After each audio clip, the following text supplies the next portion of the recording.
je vous explique. On est en direct pour streetreporters.com. Merde, on la refait, on la refait. Donc on est en direct de la gare de Lyon à Paris pour Street Reporters. Non, Reporters. Voilà. Bonsoir à tous, nous sommes en direct de la gare de Lyon pour streetreporters.net. J'ai mis les lunettes de soleil parce que j'ai un petit peu le melon là en ce moment, je fais plein d'émissions, ça se passe bien, on appelle ça un buzz, hein, c'est ce qu'on va dire à Paris, c'est le terme approprié, ça s'appelle un coup médiatique. Donc voilà, donc maintenant on va à la gare de Lyon pour rentrer à Montpellier le plus vite possible parce qu'ici c'est très très dur. Bonjour madame, est-ce que vous pouvez m'offrir un café s'il vous plaît? Vous me l'offrez? C'est ce qu'on appelle le star system quoi. Voilà. Ça marche quand t'as des lunettes. Et si j'enlève les lunettes, tu vas voir, ça marche plus. Je demande un café, ça marchera pas. Bonjour madame. Bonjour.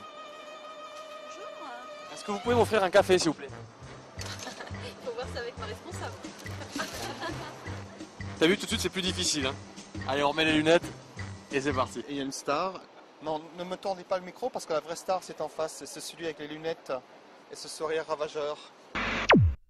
Voilà, c'est lui, voilà, c'est lui. Vous voyez, tout le bistrot se tourne vers lui. Voilà, allez. Monsieur, j'ai juste une question à vous poser. C'est en faisant n'importe quoi qu'on devient? Star. Je vais la refaire autrement. C'est en forgeant qu'on devient? Je suis allemand. En plus, c'est vrai. Forgeron. Forgeron, bien sûr, mais moi je suis allemand. Tu veux un café aussi ou pas?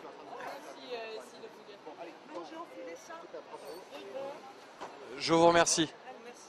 Il est pour toi. Ouais mon pote. Je te rappelle ce soir, je suis en interview. Attends, donne-moi les lunettes. 2 secondes. Ouais, je suis en interview là, je suis en interview pour streetreporters.net. Streetreporters.net. Ouais, streetreporters.net. Non, c'est pas des chèvres. C'est pas des chèvres, je te jure. Tout est né en 1999. Non mais c'est vrai, c'est pas des conneries, pourquoi tu rigoles? C'était un pari entre potes en fait, on regardait les caméras cachées de... Enfin je vais pas balancer, c'était des caméras cachées que diffusait TF1 à l'époque. Et je me suis dit putain merde, n'importe qui vraiment peut faire de la télé. Et là j'ai balancé à tous mes potes que je commencerai à faire de la télévision dans 2 jours. Ils m'ont dit mais attends, t'es qu'une belle merde et tu vas jamais rien faire. Et là j'ai un pote d'enfance qui s'appelle Steve, on peut le citer. Il m'a dit écoute, moi je t'offre mon lundi de congé, tous les lundis on arpente les rues de Montpellier à la recherche de situations insolites. Et ça a commencé comme ça, et on a commencé par prendre sa douche dans un lavage automatique.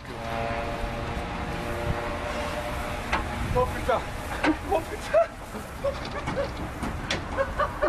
Donc voilà, on essaye surtout de s'amuser, et Jacques Brel disait que le talent c'est d'avoir envie de faire quelque chose, et on a toujours envie de faire quelque chose. On me demande souvent quel est mon plus gros coup, parce que je fais beaucoup d'impostures, sauf que mon plus gros coup c'est Sandra. Alors Sandra, je vous explique. Sandra c'est la femme de ma vie, et elle m'a dit qu'elle allait prendre l'air cet été, qu'elle allait faire une saison estivale. Sauf qu'au lieu de prendre l'air, elle s'est envoyée en l'air, et elle n'est jamais rentrée. Donc si elle pouvait rentrer pour Noël, ce serait formidable. Là j'enlève les lunettes, je t'aime mon amour. Pas moi, je t'offrirai des perles de pluie venues de pays où il ne pleut pas. Je vais vous expliquer une chose. Cantona un jour a dit, en parlant du sélectionneur de l'équipe de France, qui s'appelait Henri Michel à l'époque, que c'était un sac à merde. Eh bien je pense que Michael Youn n'en est pas loin. Mais ceci est juste un avis personnel. Après je trouve qu'il a beaucoup de talent, mais bon en même temps quand t'as plus d'idées c'est pas une raison pour piquer celle des autres. Voilà. En fait, ce qui s'est passé, c'est que comme on m'invitait pas beaucoup sur les plateaux télé pour qu'on parle de ce que je faisais, j'ai décidé de m'inviter moi-même. Attends, je vais enlever les lunettes parce que ça me ressemble pas. Voilà. Et j'ai débarqué effectivement sur le plateau du Morning Live que présentait Michael Youn à l'époque. Mais qui êtes-vous, monsieur? Hein? Qui êtes-vous? Et l'erreur que j'ai fait, c'est de laisser une cassette vidéo qui présentait quelques sketchs que j'avais fait à l'époque sur Montpellier. Comme par exemple m'endormir sur le klaxon d'une voiture exposée en pleine galerie marchande.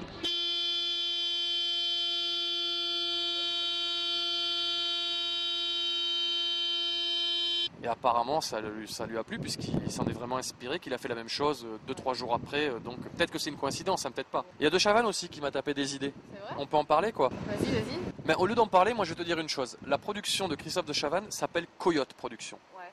Voilà. Et ça, j'aime bien le dire et le redire. Si tu regardes dans le dictionnaire, la définition du coyote, ça veut dire mammifère carnivore d'Amérique du Nord, voisin du loup et du chacal. Voilà, pas besoin d'en dire plus. Chacal, tous les chacals. Le Magloire assez bon au niveau hypocrite. Je sais plus ce qu'il a balancé, mais du genre pur hasard. Je pense que Magloire est un mec bien, sauf qu'il est un petit peu perché, c'est tout. C'est pas lui qui m'a piqué mes idées. Hein. Non mais Magloire, non, arrêtons, on va croire que je balance et tout. Magloire est un mec bien. Magloire, écoute, si Sandra revient pas, on peut faire un plan tous les deux, quoi. Par contre, c'est moi qui t'encule. Hein. Il y a 3 semaines, j'étais une merde. Non mais c'est vrai, en tout cas pour le milieu de la télé ou pour les gens qui décident de ce qui est drôle ou pas drôle, de ce qui est bien ou pas bien, etc. Et en fait, si tu veux, moi, au mois de juin, je suis allé voir mon cousin qui s'occupe de mon site internet, c'est le Webmaster. Et le site marchait très bien, ça on le savait, mais il fallait créer un effet médiatique, ce qu'on appelle le buzz, on en a parlé tout à l'heure. Et j'avais une vidéo dans le grenier, c'est le décathlon, les Jeux Olympiques pour Pékin, parce que je suis en train de me préparer pour les JO de Pékin. C'est une info pour streetreporters.net.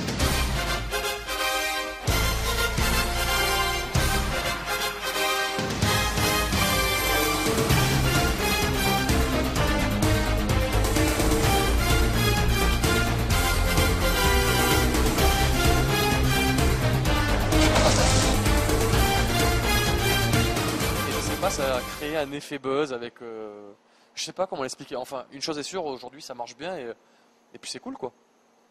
Ça fait longtemps qu'il y a autant d'entrées. Enfin, je sais pas, moi j'ai découvert ça quoi, il y a un mois ou deux. Mais j'aurais découvert ça il y a 3 ans, ça aurait été pareil, on aurait essayé de te contacter. Alors, on va tout vous expliquer. On va parler statistiques. Donc au mois de juin, on faisait entre 5 et 10 000 visiteurs par jour sur le site. Et aujourd'hui, à peu près 75 000 visiteurs par jour, dont 500 000 jours sur Dailymotion. C'est en faisant n'importe quoi qu'on devient n'importe qui, et je le répète, je ne cesserai jamais de le répéter, le plus dur c'est de le rester. Mais en fin de compte, je ne sais même pas si c'est dur ou pas, peut-être que c'est même facile, parce que tout dépend de moi. Le plus important c'est de le rester dans l'esprit, c'est pas parce que j'accepte 2 ou 3 invitations à la télé que ça va changer ma vie, parce que le plus important, comme je disais tout à l'heure, c'est pas Paris, c'est pas le milieu du showbiz, les gens qui t'appellent. Le plus important pour moi, c'est mes potes, les matchs de foot qu'on fait le week-end, etc. Et puis voilà. Et tu veux bosser avec la télé moi, j'ai pas envie de bosser, j'ai juste envie de m'amuser. Bon, je rappelle aux gens qui nous regardent qu'on a un train à 12h21. Donc on va tâcher de ne pas le louper, parce que le plus important, c'est d'enlever les lunettes et de retrouver une vraie vie. Voilà.